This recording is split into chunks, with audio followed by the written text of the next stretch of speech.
Hello guys, ഞങ്ങൾ ഇനി പെണ്ണിന്റെ വീട്ടിലേക്ക് നിൽക്കാൻ വേണ്ടി പോകും. അവിടെ എത്തിയത് എനിക്ക് വണ്ടിയിൽ നിന്ന് ഇറങ്ങാനൊരു മടി. പിന്നെ ഉസ്താദ് വന്നപ്പോ വേഗം ഇറങ്ങി. പള്ളിന്റെ ഉള്ളിൽ കയറിയപ്പോൾ അവിടെ കുറെ കാക്കാരും കുറെ മൂല്യന്മാരും. എന്തായാലും വേണ്ടില്ല, നിക്കാണ്ട് തുടങ്ങി. അങ്ങനെ മാറ് കൊടുക്കുമ്പോ ഇങ്ങനെ ആലോചിച്ചാണ് ഇനിയിപ്പോ അടുത്തത് എന്താ പഠിച്ചോനെ ഇനി കാട്ടുണ്ട്. അവിടുന്ന് ഇറങ്ങിയിട്ട് ഞങ്ങൾ നേരെ ഫോട്ടോ എടുക്കാൻ പോയി. ഞങ്ങൾ മാത്രമല്ല കേട്ടോ, ചെറുക്കനും ഫോട്ടോ എടുക്കുന്നുണ്ട്. ചെറുക്കനോട് അഭിനയിക്കാൻ പറഞ്ഞപ്പോ ചെറുക്കൻ ജീവിച്ച് കാട്ടാണ് ഇവിടെ. സ്വന്തമായിട്ട് ഒരു തീരുമാനം ഇല്ലാതെ ബാക്കിയുള്ളവർ തിരിഞ്ഞു വാങ്ങിയിട്ട് ക്യാമറമാൻ പറയുന്നത് കേട്ടിട്ട് മാത്രം പ്രവർത്തിക്കാണ് ഇപ്പൊ നമ്മളെ സുഫാൻ. മണ്ഡപത്തിന്റെ ഉള്ളിൽ കയറി പോകാൻ പറയാൻ ആ മുന്നിൽ പോവാൻ നിങ്ങൾ പിന്നിൽ വന്നാൽ മതി. ഇവിടെ കണ്ണ് കാണാത്ത രണ്ടാൾക്കാർ.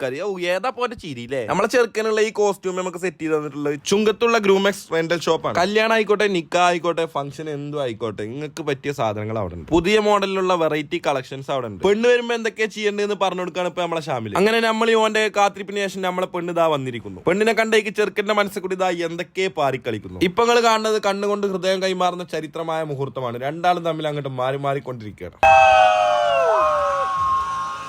ഇവനാണെങ്കിൽ സ്റ്റേജിൽ കടന്ന് കയർ പൊട്ടിച്ചിട്ടുണ്ട്. ഈ പണ്ടാരം ഇങ്ങോട്ട് വരുന്നില്ലല്ലോ. അങ്ങനെ അവള് വന്നിട്ട് പിന്നെ സ്റ്റേജിക്കൊന്നും കയറുന്നില്ല. സ്റ്റെപ്പിന്റെ അവിടെ ഒരേ നിർത്തും. നമ്മളെ ചെറുക്കനാണെങ്കിൽ കാത്തിരിക്കാനുള്ളതില്ല. ഇങ്ങോട്ട് പോന്നാറിട്ട് ഒരേ വലിയ എന്നിട്ട് നേരെ കൊടുത്തിട്ട് ആ സോഫി കൊടുന്ന് ഒറ്റ എടുത്തലും. ഓന്മാരോട് ഇങ്ങനെ പറയണം ആ മകർ ഇങ്ങോട്ട് കാട്ടിക്കത്തൊക്കെ വേഗം കഴിച്ചിട്ടേ. നമ്മളെ ഷാമിലാണെങ്കിൽ ബൊക്കെടുത്തിട്ട് ഇതാർക്കെങ്കിലും കൊടുക്കാൻ പറ്റുമോ നോക്കി. പെരക്കാരൊക്കെ ചുറ്റും നിന്ന് കൈയടിച്ചുമ്പോൾ ചെറുക്കം മനസ്സിൽ നിന്നിട്ട് ഒരേ കൈയടിയാണ് ഇച്ചും പെണ്ണിട്ടിയെന്ന് പറഞ്ഞു. എന്തായാലും എനിക്ക് പെണ്ണും കിട്ടി, ഞങ്ങൾക്ക് ചോറും കിട്ടി, ഐസ്ക്രീമും കിട്ടി. ഇനിയിപ്പോ എന്തായാലും ഓലെ ഫോട്ടോഷൂട്ടും കാര്യങ്ങളൊക്കെയാണ്. ഇനി നമ്മൾ ഇവിടെ വന്നിട്ട് കാര്യമില്ല. എല്ലാവരോടും സലാം പറഞ്ഞിട്ട് നമ്മളുണ്ട് പോകുന്നു. അപ്പൊ ബാക്കി പിന്നെ